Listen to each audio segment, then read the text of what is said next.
Flexible working arrangements are often seen as attractive for employees and for the opportunity to have more control over the place of work or the control over their working hours. Our research has found that employees are willing to provide, some more give and take. So Deirdre, what give and take was demonstrated in your research?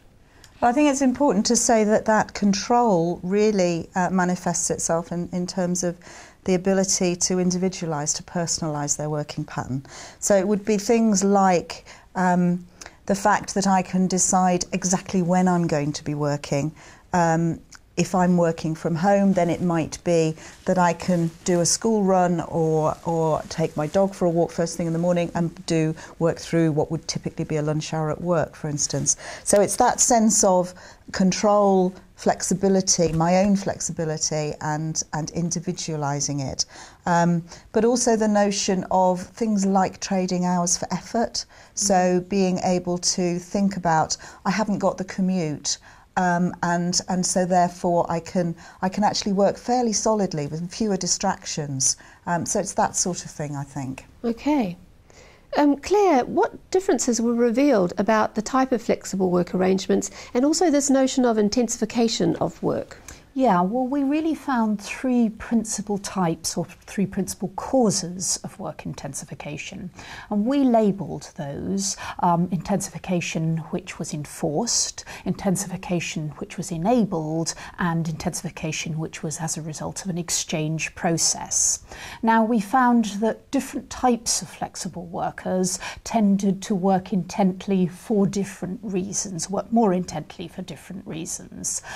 With those people who were working reduced hours, we found that some of them were working their intensification was enforced because essentially the jobs that they were doing hadn't really been reduced in terms of the requirements, and so therefore they were working harder in shorter hours in order to fulfill the requirements. But we also found an element of enabling for people who worked reduced hours because we found some people had more energy for work when they only worked on a part-time basis. In contrast, people who worked remotely, normally from their home environment, we often found that enabled people to work harder when they were at work, in the sense that workplaces are often quite distracting, and as a result, when people were in their home environment, they were often able to achieve more. But the exchange element that Deirdre spoke about people being able to choose where they carried out their work and to tailor that to their own requirements of their own lives, meant also people were prepared to work harder in exchange for that degree of control over their work. Okay, so many employers would view the discretionary giving of extra effort by employees as quite appealing, but in your research you sort of have a note of caution there as well. Would you like to share that? Yes, indeed. Much other research which has been done on work intensification suggests that when people work at high intensity over a longer period of time, that there are implications for employee well-being, particularly employees suffering from greater strain and greater stress at work. The caution we're exercising is really saying that if employees are exercising additional effort, it may have longer-term consequences for their well-being. But also, I think it's worth recognising that the research that we did took place relatively soon after some of these organisations introduced flexible working.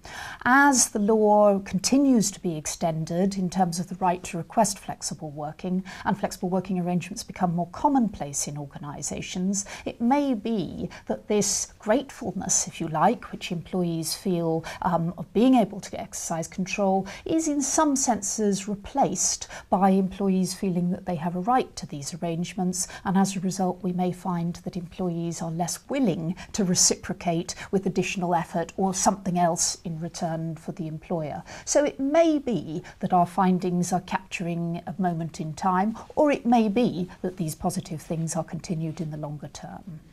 Thank you. Thank you both.